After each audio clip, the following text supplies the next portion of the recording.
Hello everyone, welcome back to my channel. இன்னைக்கு நம்ம சேனல்ல கோபி 65 ரெசிபி பார்க்க போறோம். அதாவது காலிஃப்ளவர் ஃப்ரை தாங்க நம்ம பார்க்க போறோம்.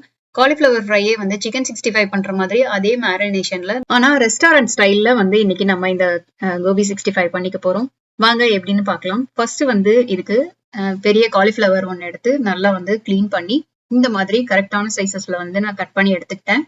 எடுத்துட்டு இப்போ நல்லா தண்ணியை கொதிக்க வச்சு, நம்ம ஊர்ல எல்லாம் என்ன பண்ணுவாங்கன்னா இதுல போட்டு எடுத்தாலே போதும் அப்படின்னு வந்துட்டு சொல்லுவாங்க. ஆனா இங்க வந்து பாத்தீங்கன்னா எனக்கு வந்து அப்படி டக்குன்னு அது வேகிறது இல்ல, டக்குன்னு போட்டு எடுத்தா. சோ நான் இது வந்து ஒரு 1 மினிட்டாவது இதை நான் வேக வச்சுதான் எடுத்துப்பேன். உப்பு மஞ்சள் தூள் சேர்த்து நல்லா கொதிக்கிற தண்ணியில 30 செகண்ட்ஸ் டு 1 மினிட் வச்சிருக்கும் போது இந்த மாதிரி பாதி வெந்த மாதிரி இருக்கும். அவ்வளவுதான். இந்த மாதிரி எடுத்து வச்சுக்கோங்க. எடுத்து வச்சுட்டு இப்ப நம்ம மேரினேஷனுக்கு தேவையான பொருட்கள்லாம் பார்த்தரலாம்.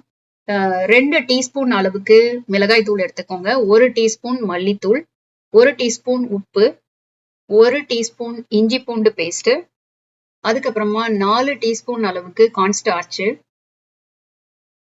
3 டீஸ்பூன் அளவுக்கு அரிசி மாவு, 1 டீஸ்பூன் திக்கான சோயா சாஸ், அதுக்கப்புறமா கொஞ்சமா வந்து சில்லி சாஸ், அதுக்கப்புறம் 2 டீஸ்பூன் அளவுக்கு டொமேட்டோ சாஸ், அதுக்கப்புறம் ஒரு ஹாஃப் லெமன்ல கொஞ்சமா பிழிஞ்சு விட்டுக்கோங்க. இந்த டைம்ல நல்லா தண்ணி சேர்த்துட்டு மிக்ஸ் பண்ணிக்கலாம், திக்கா பேஸ்டா வர மாதிரி. இப்போ இதை கொஞ்சம் கொஞ்சமா தண்ணி சேர்த்து வந்துட்டு மிக்ஸ் பண்ணிக்கிட்டே வாங்க. ஏன்னா இது ரொம்ப தண்ணி ஆயிட்டாலும் வந்து காலிஃப்ளவர் மேல ஒட்டாது. ஸோ நல்லா இந்த மாதிரி கொஞ்சம் கொஞ்சமா தண்ணி சேர்த்து நம்ம மிக்ஸ் பண்ணி ஒரு பேஸ்ட் மாதிரி ஆக்கிக்கிட்டோம். இப்போ வேக வச்ச காலிஃப்ளவர் எடுத்து அதுல சேர்த்துருங்க. காலிஃப்ளவர்ல கொஞ்சம் தண்ணி இல்லாம பாத்துக்கோங்க. முடிஞ்சா டிஷ்யூல வந்து தண்ணியை வந்து இது பண்ணி ட்ரைன் பண்ணி கூட எடுத்துட்டு கூட நீங்க போடுங்க. ஏன்னா இதனா கொஞ்சம் சொத சொதன்னு ஆயிரும். ஸோ இந்த மாதிரி போட்டுட்டு இதை நம்ம இப்போ டீப் ஃப்ரை பண்ணி எடுத்துக்கலாம்.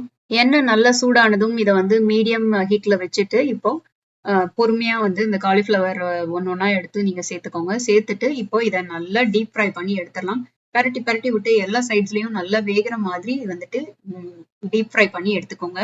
அவ்வளவுதான், செம சூப்பரா வந்து கோபி 65 ரெடி ஆயிடுச்சு. இது வந்து சிக்கன் 65 மாதிரியே வந்து அதே டேஸ்ட்ல இருக்கும். ஸோ வெஜிடேரியன்ஸ்க்கு இது ஒரு நல்ல ஆப்ஷன் அப்படின்னே சொல்லலாம். இந்த ரெசிபி உங்களுக்கு கண்டிப்பா வந்து டிஃப்ரெண்டா ரெஸ்டாரண்ட் ஸ்டைல்ல செம்ம டேஸ்டா இருக்கும். இதை ட்ரை பண்ணி பார்த்துட்டு எப்படி இருந்தது அப்படிங்கிற உங்களோட கமெண்ட்ஸை எங்களோட ஷேர் பண்ணிக்கோங்க. இந்த வீடியோ உங்களுக்கு யூஸ்ஃபுல்லா இருந்ததுன்னு நினைச்சா வீடியோக்கு கீழே ஒரு லைக் கொடுங்க. மறக்காம எங்க சேனலுக்கு சப்ஸ்கிரைப் பண்ணிக்கோங்க. பக்கத்துல இருக்க பெல் ஐக்கானையும் கிளிக் பண்ணிக்கோங்க. அப்பதான் நான் போடுற வீடியோட நோட்டிபிகேஷன்ஸ்லாம் உங்களுக்கு உடனே வரும். Thank you so much for watching. Bye. Take care.